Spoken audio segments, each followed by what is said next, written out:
un troisième update commun si je ne m'abuse. C'est ça. Et oui, on carbure en ce moment, mais on a beaucoup de lectures communes. Moi j'ai beaucoup de lectures seules et communes. Hein. Ouais, elle est en vacances quoi. Mais ça se finit. On va commencer cet update par s'excuser platement. Voilà. Ça va probablement arriver. Il y a le putain de coq des voisins, mais qui a dit que c'était sa sérénade ce soir. Voilà. Donc on s'en rend pas forcément compte que tu fais du bruit. Donc on s'excuse d'avance parce que si ça se trouve ça va arriver à un moment où on va pas s'en rendre compte et du coup on va pas pouvoir le couper au montage. Nous allons commencer avec La Couronne de Kirakas qui est le dernier tome de la série La Sélection. Collection R chez Robert Laffont. Puis nous poursuivrons avec La femme parfaite est une connasse de...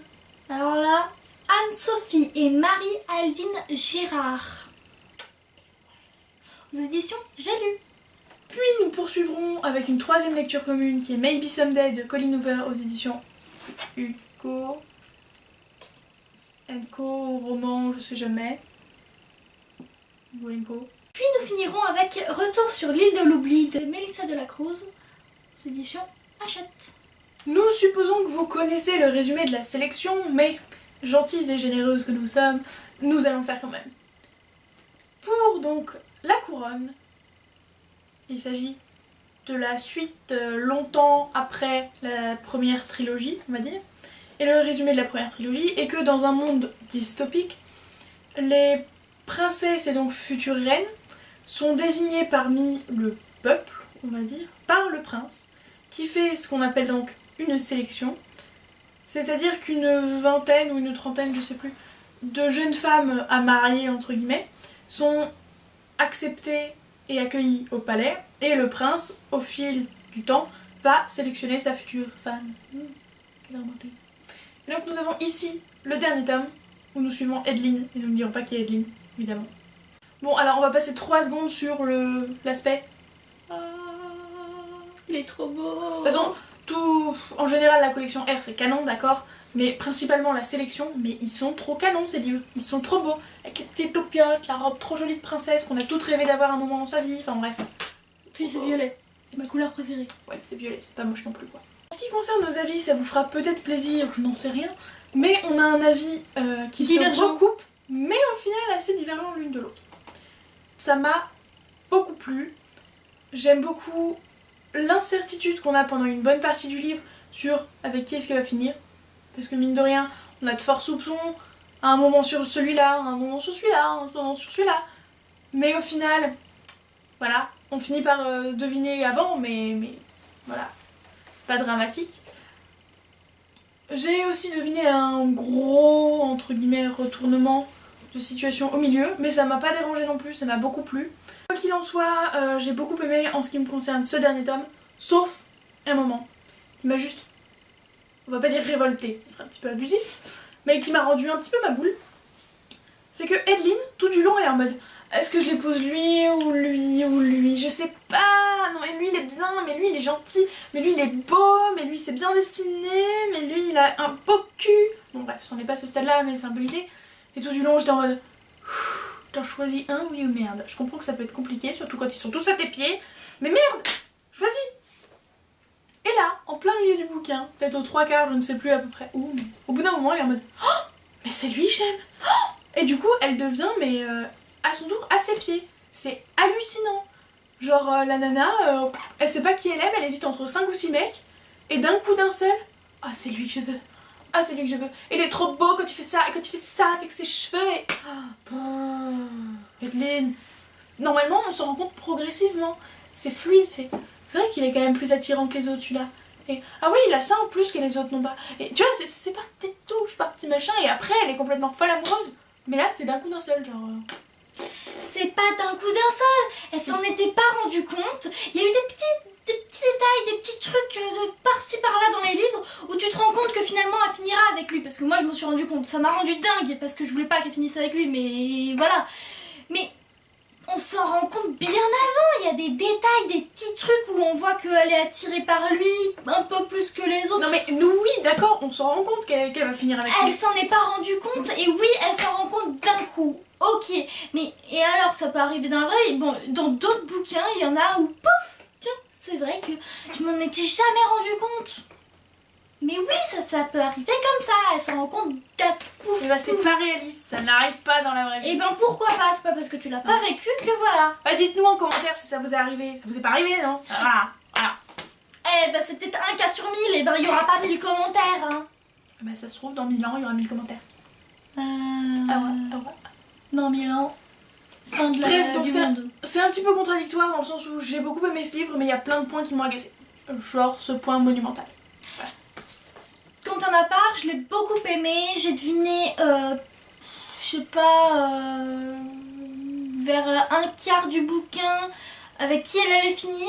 Ce qui m'a vraiment rendu complètement barge parce que quand je me suis dit, oh merde, elle finit avec lui. Et vu que je me trompe pratiquement jamais, donc je suis allée voir la fin pour vérifier qu'elle finissait bien avec lui. Elle finissait avec lui. Disons que je me suis transformée en Madeleine. Voilà. Non mais le truc qu'il faut aussi savoir, qui est bien drôle, c'est que au préalable, je sais plus si c'était moi qui ai dit une bêtise, enfin, il y a eu un petit couac, et quand je venais de finir le bouquin, elle m'a fait « Ne me dis pas qu'elle finit avec Bidule !» Et telle une actrice d'Oscar, j'étais en mode « Bah non, mais n'importe quoi toi, je vois pas de quoi tu Et parles. » pour une fois, je l'ai cru, alors que d'habitude, je la crois pas. Mais Trop ce qui m'a mis sur la voie, c'est la citation qu'il y a à la dernière page. Elle me dit, tiens, cette citation, je vais le mettre dans mon carnet de citations. Je lui fais, il me spoil pas. Hein. Elle me fait, non. Elle me la lit. C'est pas spoilant, je suis désolée, Ça c'est m'a pas une spoilé. citation spoilante. Éventuellement, c'est une citation spoilante si t'as commencé à lire le livre. Mais si t'as pas commencé à lire le livre, c'est pas une citation spoilante. Non.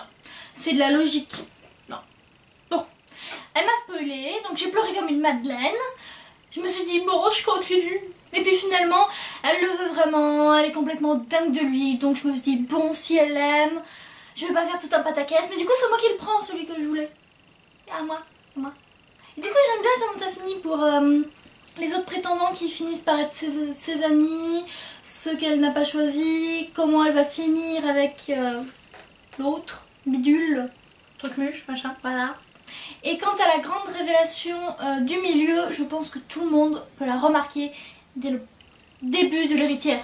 C'est quand même flagrant. J'ai aussi deviné une autre chose qui était très compliquée à deviner. En fait, j'avais c'est vrai, pas tout deviné, mais j'avais le début quoi. Je pouvais pas en fait deviner la fin, mais j'avais un pressentiment, j'avais le début quoi, comme d'hab.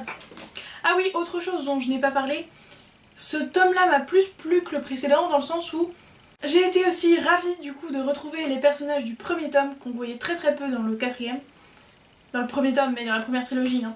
J'étais extrêmement heureuse de les retrouver parce que c'est ces personnages-là dont on est tombé amoureux à la base, pas de ceux-là. Et du coup c'était vraiment cool de les retrouver. Ce qui d'ailleurs m'a donné envie de relire la première trilogie. Oui, voilà. Je le ferai un jour ou l'autre, mais de là à dire quand, j'en sais rien. Elle a une palle tellement grande pour nous en ce moment que ça tombe à la trappe pour l'instant, voilà. Mais ça reviendra. J'aime quand même plus ces personnages-là que Clémentine, même je trouve aussi que les autres, Maxon, Aspen, America, ils nous manquent quand même un peu, et même Céleste nous manque. La femme parfaite est une connasse. Je ne reciterai pas les deux auteurs qui sont sœurs jumelles, trop long pour moi, édition Jalu. C'est un mode d'emploi en fait pour toutes les femmes qui ne sont pas parfaites. Parce que les femmes parfaites sont des connasses. Bien. Même si on est des connasses, on n'est pas parfait. Exactement. C'est donc un mode d'emploi avec des listes, des choses que les auteurs nous déconseillent ou nous conseillent de faire. C'est vraiment... Il l'arrange, je l'ai donné à toute la famille et tout le monde a trouvé ça très drôle. C'est plus pour les plus âgés. Ouais. Parce que des choses que par exemple je ne pouvais pas comprendre ou que Clémentine ne pouvait pas comprendre malgré qu'elle soit majeure. Mais c'est quand même vraiment drôle et c'est très bien. Je pense m'acheter le tome 2, je ne sais pas trop quand parce qu'en ce moment je ne m'achèterai plus trop de livres vu que j'économise. Et ouais. Mais bon, j'achèterai quand même le tome 2 un jour ou l'autre. Après ça casse pas trois pattes à un canard comme on dit souvent sur Booktube. Mais ça fait rire et comme l'a dit Laurine, il y a quand même un bémol.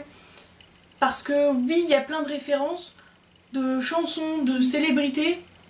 Bah à mon avis, tu les as pas si t'as pas au moins la trentaine.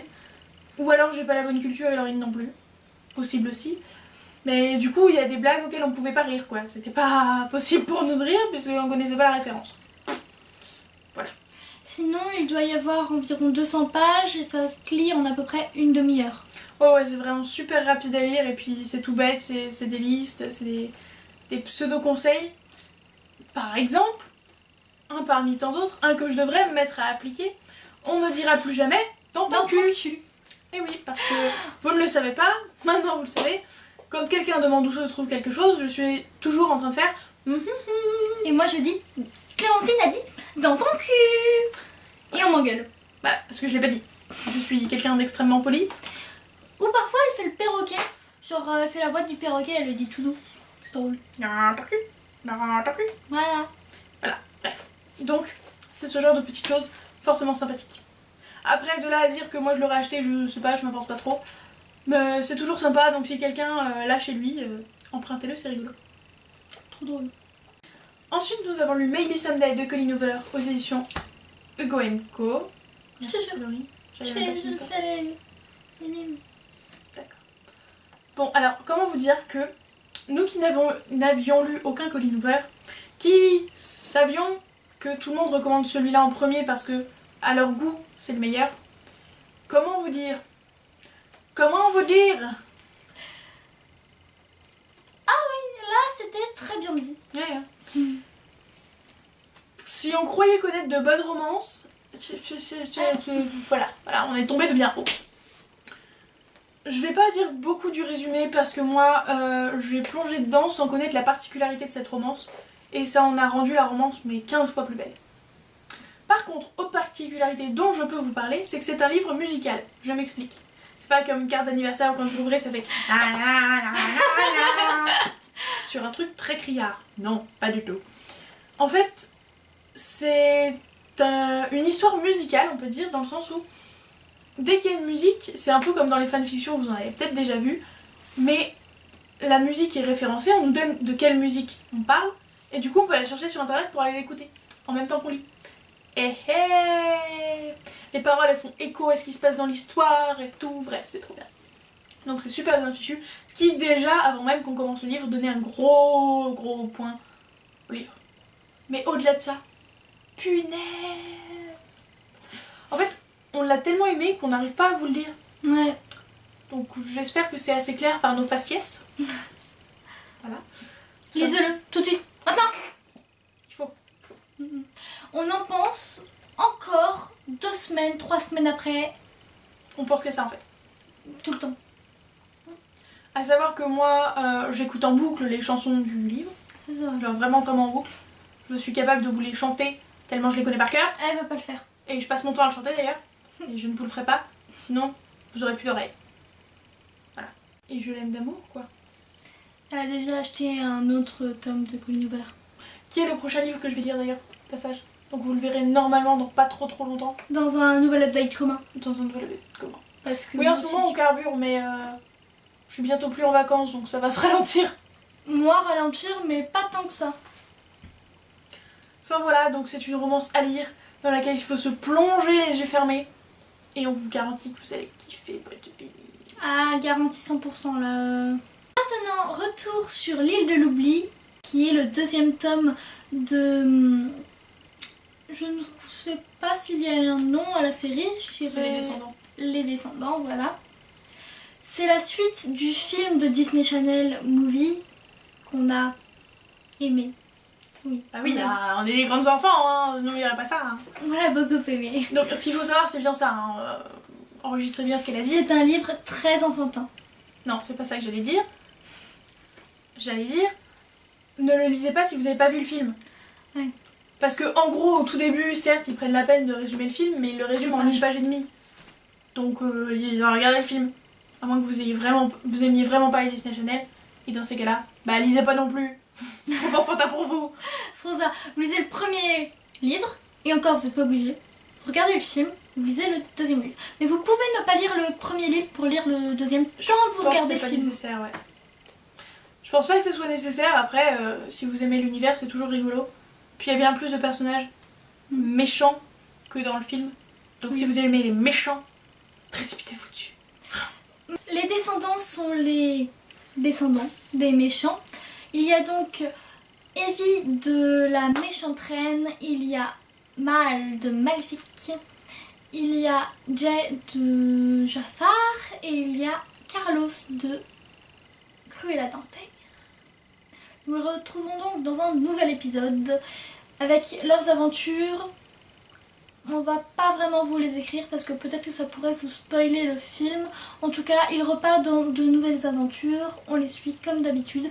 On alterne les points de vue. On alterne aussi avec le point de vue de Ben, le roi d'Oradon. Mais autant je n'ai pas trop aimé le premier tome, alors que le second, je l'ai vraiment dévoré. Je l'ai lu en, je sais pas, 6 heures, quelque chose comme ça, parce que c'est très facile à lire. Mais j'ai adoré. Enfin, puis c'est écrit énorme. Oui, c'est écrit plutôt gros. Mais l'univers, mais j'ai adoré. Enfin, on retrouve l'univers. Après Oradon, on retourne sur l'île de l'oubli. On a de nouveau nos héros. J'ai adoré. Si vous aimez à peu près les lectures enfantines et Disney Channel, vous pouvez lire ce bouquin.